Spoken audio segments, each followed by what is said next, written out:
Boa noite, vocês que estão entrando na live. Como eu sempre digo, eu não consigo enxergar quem está entrando.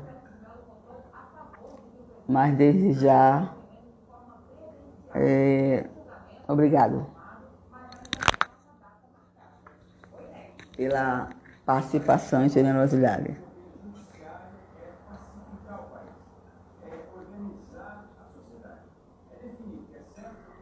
Bem, pessoal, já é 8, né? Já é mais de 8 horas, então vamos sintonizar o nosso pensamento com Jesus, para que a nossa noite seja uma noite de paz, de tranquilidade. Que nesse momento nós possamos mentalizar com o Divino, o nosso querido amigo Jesus, os queridos tutelares, amigos, guias, protetores, anjos de guarda, espíritos outros que também estão nos ajudando nesse processo evolucional. O mentor do 9 de outubro, o querido amigo Djalma Montenegro, Jorge e todos os guias protetores, anjos de guarda, que nesse Pai Nosso, Senhor Jesus, nos una em pensamento, para que juntos possamos ir sempre ao encontro de Ti. Pai nosso que estás nos céus, santificado seja o vosso nome, venha a nós o vosso reino, seja feita a vossa vontade, assim na terra como nos céus. O pão nosso de cada dia nos dai hoje. Perdoai as nossas ofensas, assim como nós perdoamos a quem nos tem ofendido. Não nos deixeis cair em tentação, mas livrai-nos de todo o mal, porque o Teu é o reino, é o poder e é a glória para sempre. Que assim seja. Iniciando os nossos trabalhos, eu fui convidada novamente pelo Seno, né? Na presença de Aldenora, querida irmã, da nossa casa co-irmã, para que nós possamos conversar sobre a pureza de coração. Como é um tema muito bom, me instigou, lógico, a pesquisa, para que eu pudesse entender o que significa essa pureza de coração. Então, antes de mais nada, eu pesquisei em 2 perguntas que eu achei extremamente pertinente no Livro dos Espíritos. Através de Deus, né? Quem pode, não é? Aliás, Kardec pergunta: como nós podemos ver Deus? Pode o homem compreender a natureza divina do Criador? Os Espíritos respondem: não. Falta-lhe um sentido na medida que fomos evoluindo, nossa percepção se tornará mais apta, pois tudo se dará quando nós formos evoluindo. Muito bem. Eu achei uma pergunta super pertinente, porque é a primeira coisa que nós temos que entender, né? Pode o homem ver a Deus? Ele coloca uma condição. Aliás, ele diz não. Depois ele coloca uma condição. A partir do momento em que o homem, o indivíduo, ele vai evoluindo. A partir do momento em que ele vai se desmaterializando. Eu achei essa palavra bem sugestiva. Ele vai se desmaterializando, ele vai deixando o seu apego as coisas materiais, a partir daí, a sua mente se abre para uma nova percepção do que significa Deus. E a pergunta 11, Kardec pergunta: será dado um dia ao homem penetrar os mistérios do Criador, os mistérios de Deus? Os espíritos sugestivamente respondem: quando pela percepção ou aperfeiçoamento moral o homem conhecerá e compreenderá o Criador. Então, há um obstáculo para isso. Os espíritos dizem: obscurecimento da matéria. Se o indivíduo se desmaterializar, desapegar-se das paixões materiais, com certeza, pouco a pouco, ele irá tendo uma percepção melhor de Deus. Meus irmãos, isso vai demorar muito, né? Os espíritos dizem que nós ainda não compreendemos Deus. Nós temos o sentimento, a gente sente Deus. E é verdade. Em todos os momentos da nossa vida, o sentimento a Deus deve ser aquele sentimento que deve nos mover sempre, para que a gente possa reformular interiormente, através dessa reforma moral que nós escutamos sempre, através de palestrantes, oradores. Eles falam muito reforma moral. Que reforma moral é essa? É aquela reforma em que eu vou começando a me desprender do apego às coisas materiais. Os espíritos que já conhecem, que já estão numa posição elevada, que são chamados de espíritos puros, passaram por tudo isso que nós estamos passando. Só que com uma diferença. Tem uns que vão, né? Chegam mais rápido.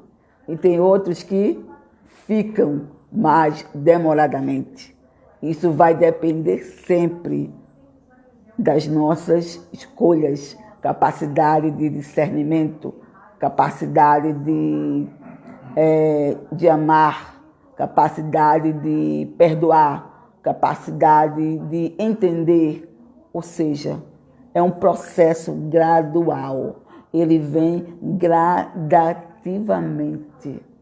São várias e várias reencarnações que nós temos que purgar. A palavra eu acho um pouco forte, mas é verdade. Nós temos que sofrer. O sofrimento, ele traz remodelação. Não há outro caminho. Infelizmente, não há outro caminho para nós, a não ser através das provas e das expiações. Muito bem. Por que eu me adentrei nessas duas perguntas de Kardec? Porque o tema é pureza de coração. E em um dos momentos mais lindos de Jesus, eu acredito que todos os momentos de Jesus são perfeitos. Esse que eu vou citar é o Sermão da Montanha, onde Jesus diz: misericordiosos serão aqueles puros de coração. Mas o que é que a gente pode entender pela pureza de coração? Como é que a gente pode buscar essa pureza de coração? Pesquisando, eu entendi que na época de Jesus havia um contexto completamente diferente do nosso.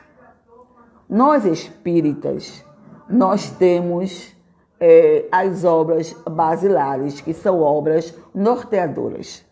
São aquelas obras que nos norteiam na caminhada. São aqueles facilitadores que nos ajudam para que nós possamos entender, para que possamos seguir a nossa caminhada evolucional.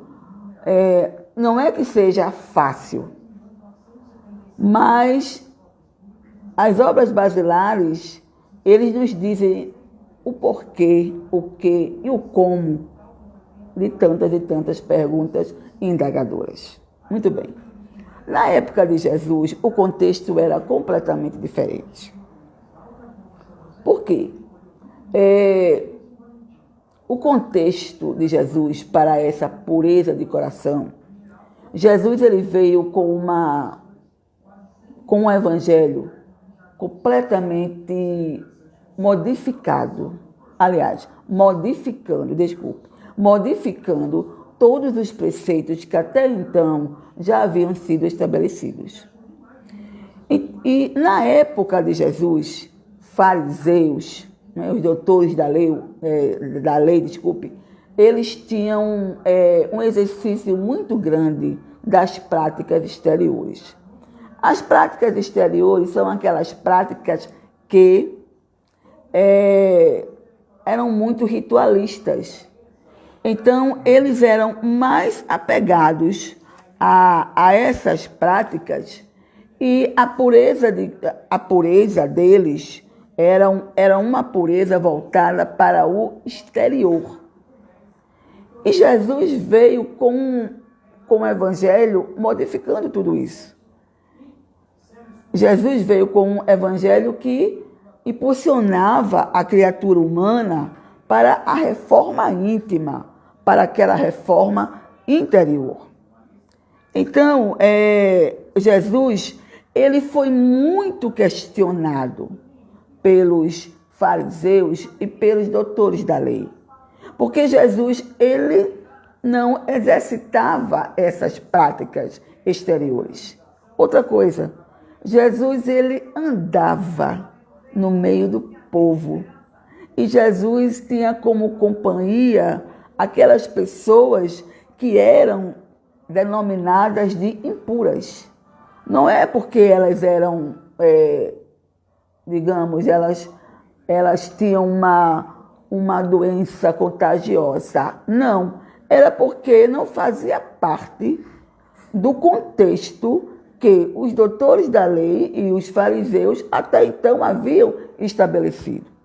Então Jesus convivia muito com as prostitutas, Jesus convivia muito com leprosos, Jesus convivia muito com os pobres, enfim, todos aqueles que o procuravam, Jesus sempre ali estava. Então, um dos exemplos dos questionamentos que faziam a Jesus, um dos questionamentos foi quando Jesus foi almoçar na casa de um dos fariseus, né? Ele era cobrador de impostos. E nesse momento em que Jesus sentou-se para almoçar e começou almoçando, eles pensaram assim: ora, ele senta para comer e não lava as mãos? Veja bem, o lavar as mãos aí não significa a higienização. Não. Essa prática exterior era uma prática de lavar as mãos várias vezes e faziam outros tipos, enxugavam e passavam determinada lavanda. Ou seja, era todo um ritual.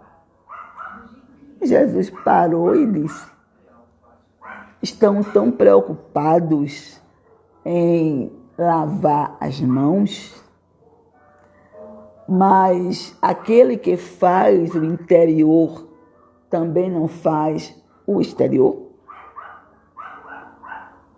lavar as mãos não significa necessariamente que eu esteja sendo impuro. Ao contrário, a pureza, Jesus disse, a pureza de coração está nas atitudes, na ação que temos que ter com as outras pessoas. Então, a vida de Jesus foi uma vida de grandes questionamentos. Mesmo que Jesus tenha reformulado todo o processo do globo terreno, até porque ele é o governador do nosso planeta e tem por nós um amor fantástico, um amor enorme, mas ele veio reformulando toda a ordem, sim. Mas em nenhum momento o Cristo disse que fizesse qualquer coisa que estivesse fora da lei. Ele disse, eu não vim para, como é que eu vou dizer? Eu não vim para extirpar, para tirar a lei. Eu vim dar prosseguimento. Eu vim dar vigor. É diferente. Muito bem. Outra coisa que eu acho muito interessante, nessa época do contexto de nosso Senhor Jesus Cristo, era porque os fariseus e os doutores da lei, porque eram as pessoas que realmente tinham grande domínio da palavra e das escrituras, eles se vestiam de branco, eles eram muito, eles eram muito apegados a essas práticas exteriores e eles mandavam pintar os túmulos de branco. Mas por que eles mandavam pintar os túmulos de branco? Porque se eles estivessem passando por algum túmulo, se não estivesse pintado, e se ele tocasse naquele túmulo, imediatamente ele ficaria impuro. Ele já havia passado um tempo enorme dentro do templo, né, fazendo todas aquelas práticas exteriores, e eles não podiam, de jeito nenhum, tocar nos túmulos, até porque, quando tinha alguma pessoa morta, alguma pessoa sem vida, havia uma distância enorme para eles passarem, porque não podia, de maneira nenhuma, se contaminar. É isso que eu estou querendo trazer para vocês. Que na época de Jesus, a pureza estava ligada às práticas exteriores. E Jesus, o espírito mais importante do nosso planeta, a criatura mais pura que já conviveu e já passou por nós.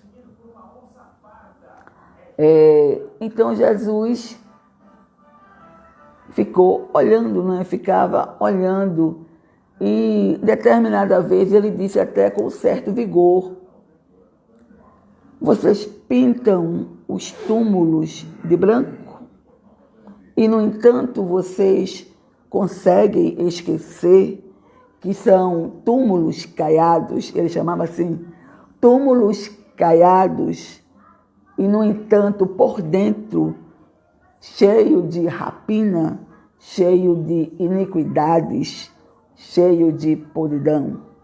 O que é que adianta ter o exterior completamente limpo se o interior está sumariamente sujo? Quando eu digo sujo, todos aqueles sentimentos que são antagônicos ao amor. O ciúme, o orgulho, a ambição desvairada, a crueldade, ou seja, todos esses sentimentos que jaz latente em todos nós e que nós temos que melhorar, sim. Então, nessa época, Jesus afirmava: vasos caiados de branco por fora, mas por dentro cheios de iniquidade. Ele estava se referindo aos doutores da lei? Estava. Ele estava se referindo aos fariseus? Estava. Era a maneira como ele encontrava para se fazer compreender.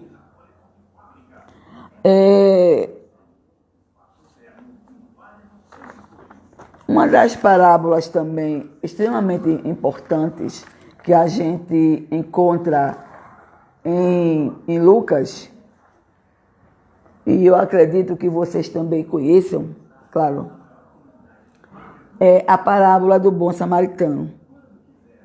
Nós sabemos, né, que um homem, ele descia de... Ele descia de... Não sei, eu esqueci a cidade, para Jerusalém, desculpe. Eu vou me lembrar depois. E ele foi pego por vários malfeitores. E bateram nele, que o deixaram transfigurado, praticamente semi-morto. Então passou o sacerdote, passou o levita, olharam para ele e não fizeram nada. Então, nesse contexto, há um aprofundamento maior através da obra do irmão X, né, Humberto de Campos, quando ele diz que os fariseus, que o levita e o sacerdote, eles não pararam até por receio. Não sabia quem era. A pessoa estava ensanguentada, né? Não conseguiam ver, e nem tão pouco a pessoa conseguia falar. Porque se a pessoa falasse, ele podia até ser conhecido pelo seu idioma. Era mais fácil naquela época. E eles questionaram, né? Eles se auto-questionaram, dizendo: será que é um judeu? Será que é um gentil? Não podemos. Não vou me contagiar com uma pessoa que com certeza está impura. E o mais incrível, sabe, meus irmãos, e minhas irmãs, é que mesmo aquela fotografia onde trazia um sentimento tão grande de desolação, mesmo assim,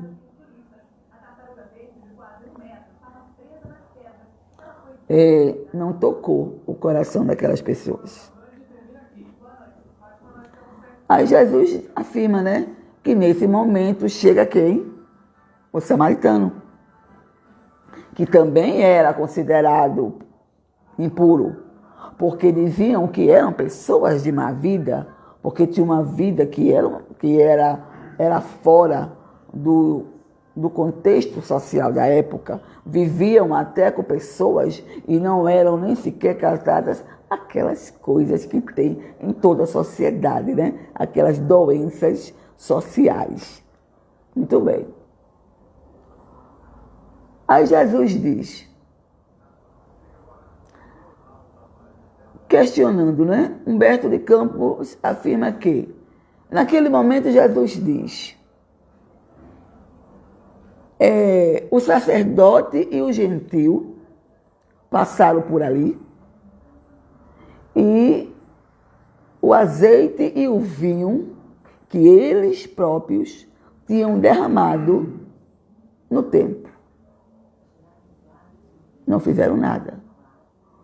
O samaritano deitou nas feridas, limpando aquela criatura que estava numa situação de desolação, né? Deitou vinho e azeite naquela pessoa no altar da fraternidade. Aí Jesus indaga, né? Porque na parábola do samaritano, Jesus pergunta, né? E quem é? Quem é aquele que ajudou? Quem é o cristão? Né? E ele responde, é aquele que ele teve misericórdia. Outra situação que a gente pode também ver de pureza e de impureza é na passagem de Mateus. 2 homens, eles entram no templo para orar. E o primeiro diz a Deus, ó Senhor, estou aqui para te agradecer, porque eu tenho muito, porque eu sou uma criatura maravilhosa, porque eu hoje ajudei Ciclano, eu hoje ajudei Beltrano, eu fiz de tudo.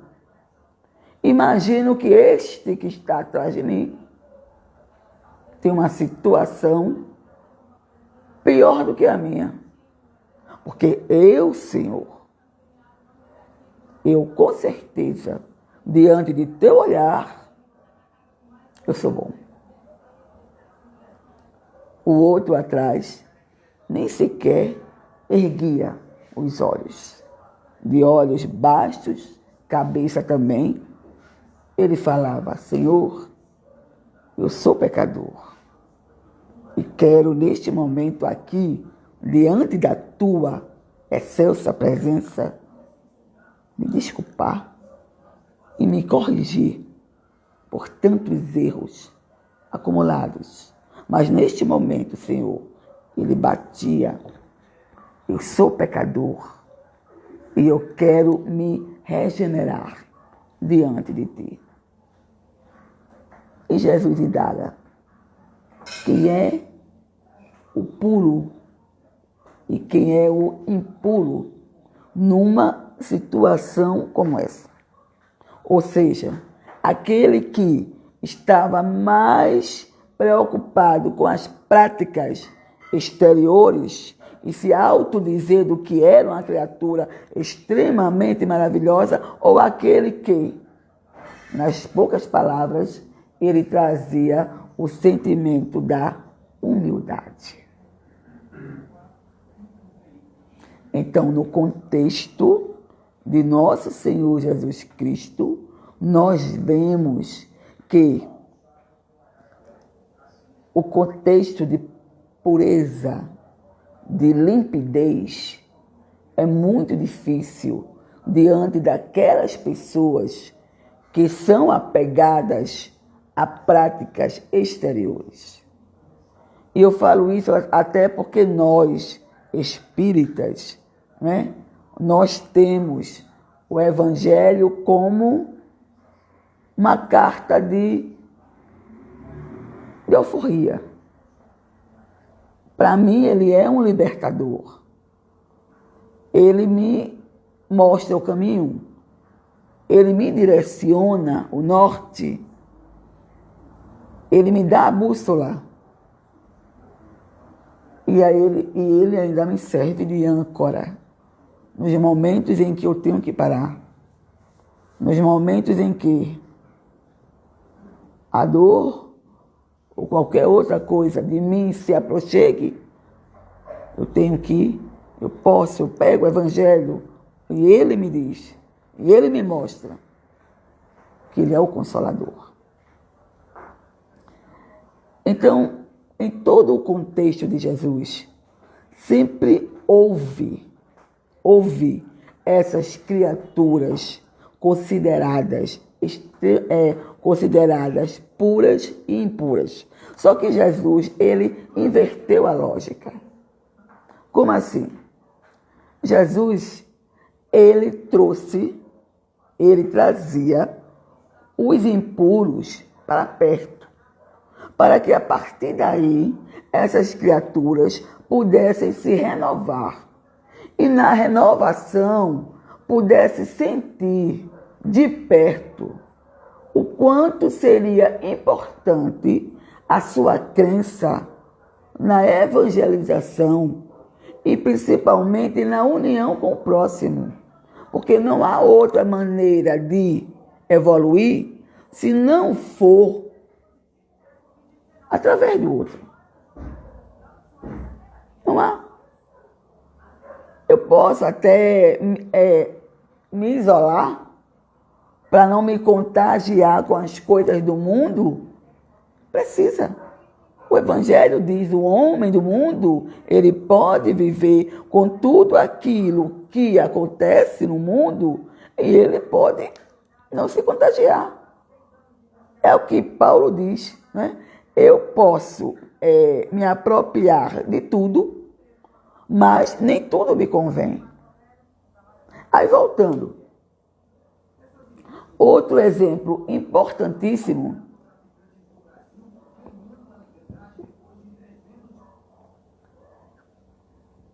é de Madalena. Madalena, nós sabemos, ela, dentro da época em que ela vivia, era considerada uma mulher sem nenhum tipo de brio, de caráter. Era considerada prostituta, uma mulher que vendia o corpo pelo prazer. Mas só que Madalena, ao encontrar Jesus, Madalena se modificou completamente. Jesus fez nela um trabalho de reforma íntima tão preciosa que Humberto de Campos diz o seguinte: não há nenhum filósofo, nem pensador, nem sábio que possa ter a notícia mais maravilhosa que Madalena deu. Madalena disse: ele vive. Só isso. Mas por que Jesus apareceu a Madalena e não a Maria, sua mãe, João, que acompanhou ele durante todo o percurso, e tantos outros que ali estiveram? Marta e tantos outros. Por que a ela? Porque Jesus quis mostrar a renovação espiritual que ocorreu dentro daquela mulher. Emmanuel diz que a transformação de Madalena pelo Evangelho de Jesus é muito maior do que a de Paulo. Muito maior. Na história de Jesus, não há uma transformação maior do que aconteceu com Madalena. Porque ela rejuvenesceu o interior. Ela abdicou de toda a vida que tinha e passou a servir Jesus como seu mestre. Por isso, da importância dela na formação do Evangelho redivivo do Mestre. Considerada impura,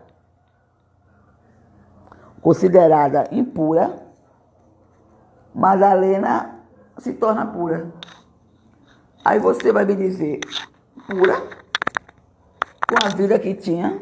Sim, com a vida que tinha. Porque ela abdicou daquela vida.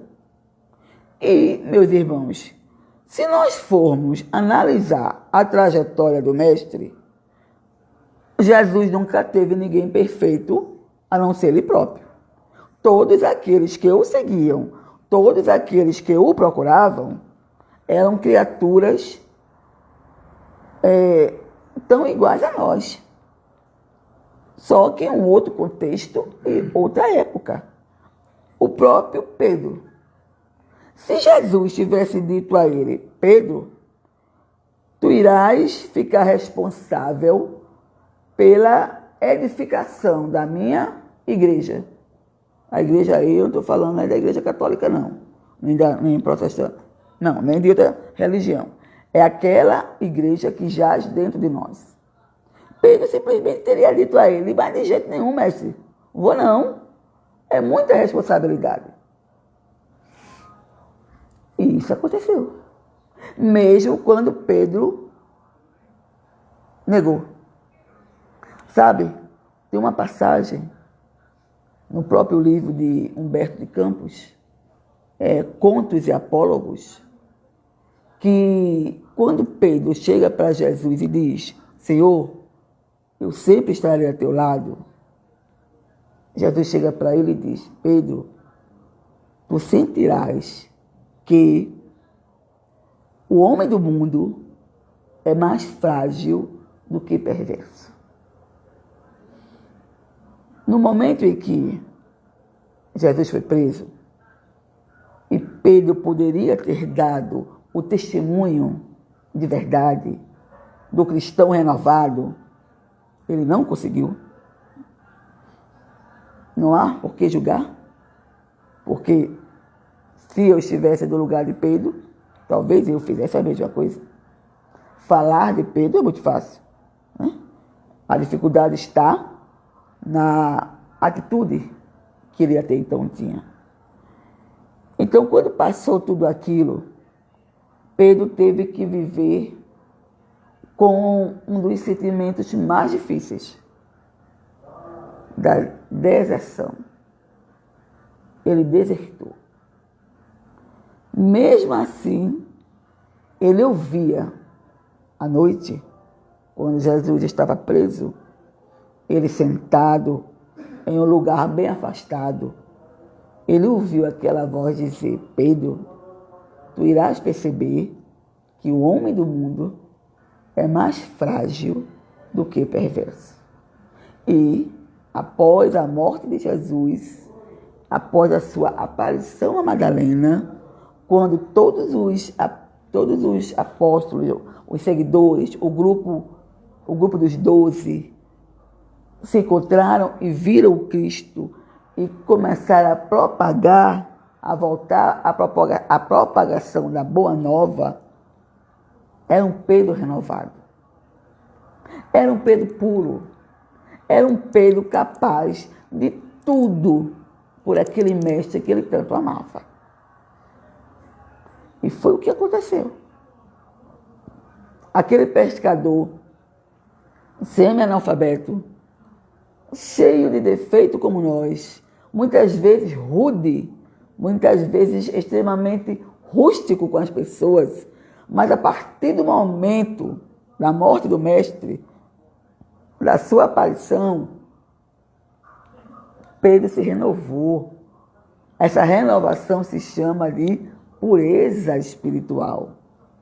Não é a mesma pureza de Jesus, não, mas é aquela reforma íntima que todos nós temos que ter.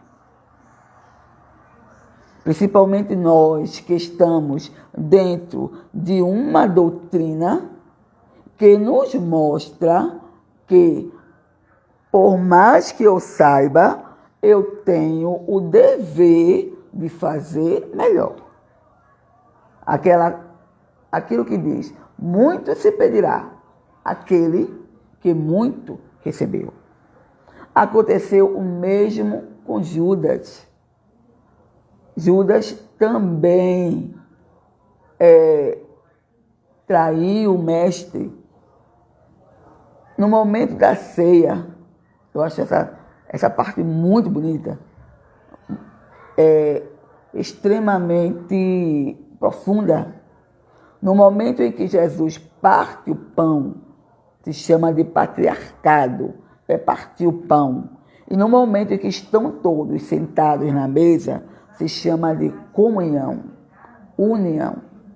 Então, nesse momento em que Jesus parte o pão, o primeiro pedaço de pão, Jesus entrega a Judas e diz a ele: o que você fizer, do jeito que você fizer, como for, saiba que você terá sempre a mim como seu amigo. Foi vigilante? Foi. Passou por momentos difíceis após o suicídio? Passou. Se renovou na condição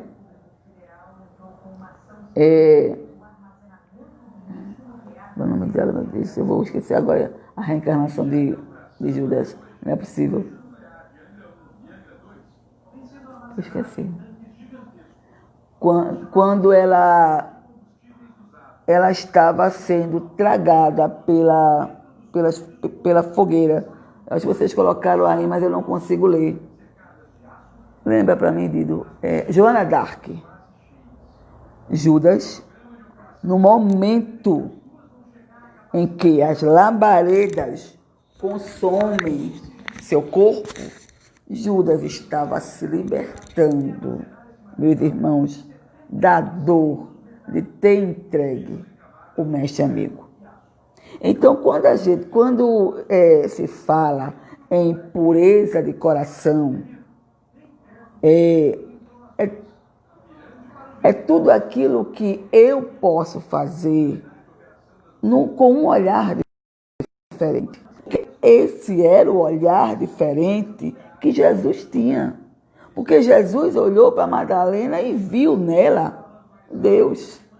Ele viu nela o sentimento de reforma. Quando ele olhou para Pedro, ele viu a mesma coisa. Quando ele olhou para Judas, ele viu a mesma coisa. Ou seja, é o olhar que muitas vezes devemos ter com relação àquelas pessoas que se movimentam em nosso entorno, em torno de nós. Quantas e quantas vezes, até dentro da casa espírita, nós olhamos com um olhar enviesado. Quantas e quantas vezes o irmão chegou com meio carrancudo ou meio tristonho, ficou isolado, por que não chegar perto dele e perguntar: precisa de alguma coisa? Necessita de alguma coisa? Às vezes, nós estamos precisando simplesmente de alguém que nem diga nada, mas só está ali ao seu lado, ou apertar e você sentir a firmeza do aperto da mão, está dizendo ali: estou aqui, eu estou ao seu lado. E nós encontramos muito isso dentro da casa de oração e trabalho. Olhar para as pessoas achando que são pessoas que não têm nada para dar é um pressuposto, é um pré-julgamento completamente irreal. Como é que eu posso olhar a pessoa e acreditar que aquela pessoa não tenha nada para dar?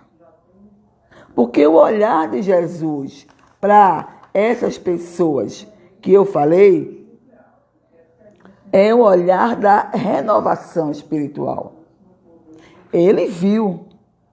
Aí a Mônica: mas Jesus é Jesus. Eu não sou Jesus. Sim. Mas Pedro não era Jesus. Madalena não era Jesus. Judas não era Jesus. Tomé não era Jesus.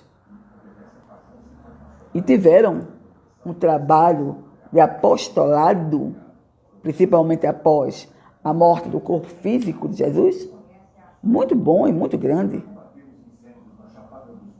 Passaram a serem perseguidos E eu não posso deixar de falar de Saulo, né? Na estrada de Damasco.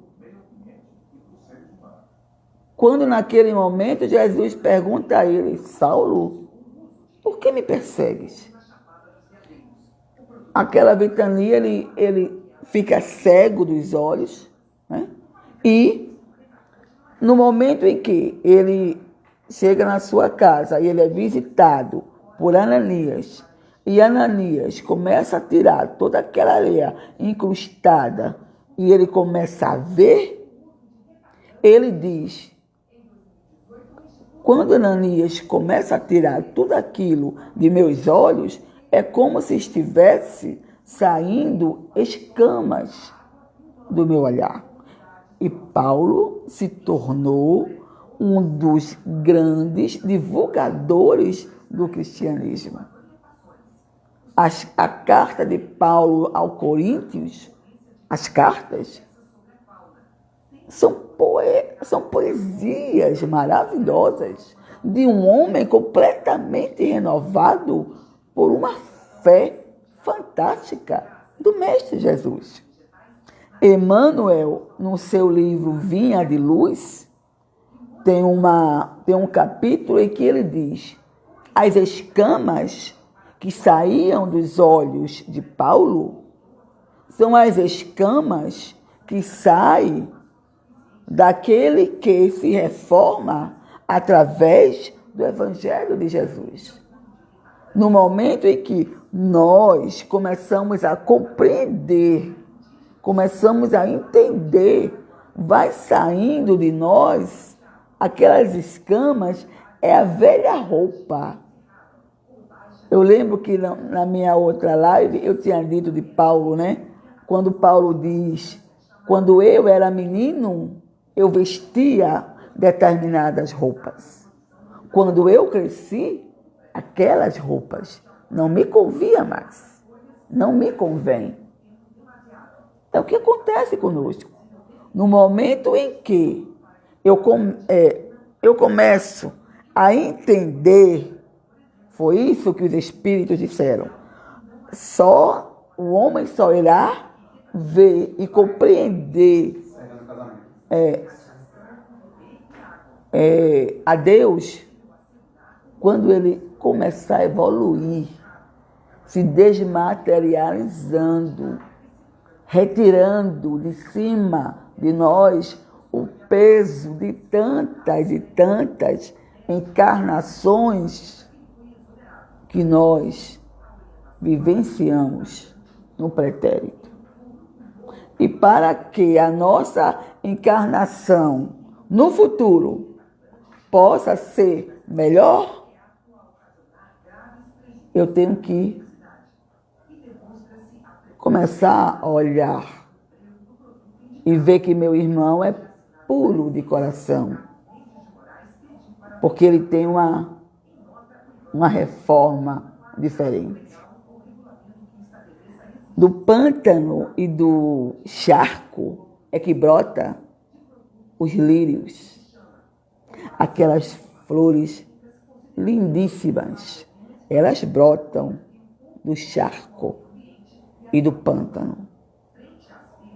Nós vivemos no charco e no pântano. E nós temos que nos transformar no lírio para que, a partir daí, nós possamos compreender a extensão dessa pureza de coração. No momento em que eu olhar o meu irmão e ter por ele a empatia, quando eu me coloco no lugar do outro, eu já começo o meu processo de reforma íntima. Porque o lugar do outro, se eu me colocar no lugar do outro, eu vou entender que as minhas dificuldades talvez não seja tão grande quanto a de certos irmãos. as dificuldades que nós passamos durante a nossa vida. Quando a gente se coloca no lugar do outro, a gente percebe que às vezes não é tão grande como a gente imagina. Porque o outro, às vezes, traz dentro dele problemas tão sérios que o nosso, às vezes, se torna pequeno, se torna menor. Então, a pureza do coração está naqueles que querem se reformar.